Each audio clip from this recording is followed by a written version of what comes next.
of the things I was talking with my mom about the other day, and I love her, but she was doing a bunch of research on like the Scottish history and like getting into, she started in this whole branch of researching like the Sin Eaters and that sort of thing, but also going back to the traditional healers and I guess what would be considered witches back in the day. And she was starting to talk about how we shouldn't be charging for healing gifts because it's something we're supposed to be able to give. It was an interesting topic because we kind of butt heads a little bit on this because I'm like, well, today money is the currency. Back then, if you were a healer, you got a house, you got food, you got clothes, you got an apprentice, and then the family fed them. Like you were taken care of, and that doesn't happen nowadays. We have to. Money is the currency. It is the vehicle today. Yeah. But she had an interesting point. She said, well, but there's so many different energy healings out there. It's almost like we're trying to find that right fit to get healing moving again. What if the fact that money is the vehicle is what is tainting almost the healings? That's a good point. And I thought, because realistically, I mean, we have to charge for our services, right? My ego's screaming at your mother. Yeah. Right? Going, what are you talking about? Do you know how expensive it is to feed as many children? Right. And I had a discussion with Krista on the weekend about that. And she actually did a trade with somebody where she did a service for them. And they were like, well, I need to, and she's like, it's okay. I don't need to get, like, we don't need to trade right now. And she got a feather, a dozen eggs, and another little gift from them. And for her, that was incredible, but it doesn't pay your rent. So it is that whole thing of, it's interesting. I love the stagnation in the energy process, though. That's a great thought.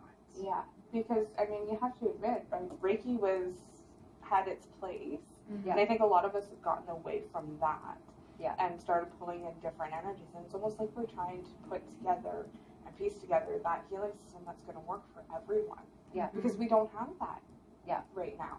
Everybody's different, everybody's going different avenues to find those little pieces. Mm-hmm. But you have to go to 10 different healers to get those pieces. Yeah. Because we're all kind of hitting that point. But because money is such a vehicle for us, what are we missing when we're channeling these energies? Is it the energy we're putting there about money, our thoughts and personal thoughts about money? Because really, I mean, a quart of blueberries, right? Like, you could put the same thought on that if that's what you kept getting paid in and you didn't like blueberries. Yeah. It would be the same thing. True. And I wonder if, like, just kind of bouncing off the whole collective consciousness idea, there's enough people out there who don't believe that they should have to pay for services. Yes. Yeah. Or don't find value in paying for their own healing. Mm-hmm. Yeah. So how much is that affecting on a higher level when there's multiple people with those concepts? And even healers, we don't all necessarily agree where that should be. We all have different price points, and you know, we have to value and honor ourselves and our teachings and how much work we've put into it. Yeah. Mm-hmm. But at the same time, we're not on the same page with it. Mm-hmm. So, you know, where do you... Well, I mean, if you go out for dinner, you can choose a restaurant where you could go for $20 or $200. And there's a different level of service offered, right? Absolutely. And a different level of quality offered. So it doesn't mean that the people who are doing the $200 dinner should change their pricing. No. Right? And I think if you're getting good results from energy work or energy healing, that you're happy to pay the price. And I think that if you haven't found what's working for you yet, maybe you question whether you should be spending the money. Mm-hmm. And you know, the thing with Reiki is, like, I think Reiki has been the door opener for a lot of people to start recognizing the gifts that they have. And I think if you talk to people who do energy work, that's probably where they start, and they learn that first, and I think it's a very good door opener. Right? Mm-hmm. Yeah. And I think another thing with that is a lot of times, especially when I first started, and I used to do like a sliding scale, for everybody, so that way everybody could come in for healing. So I didn't want to have to turn someone away based on the money.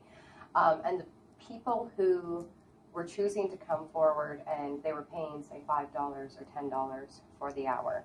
And this is where I question, because they wouldn't value what I was doing, nor would they want to put forward any of the work in order to get results. But then I questioned how much energy was I actually putting into it, knowing I'm only making $5 for this.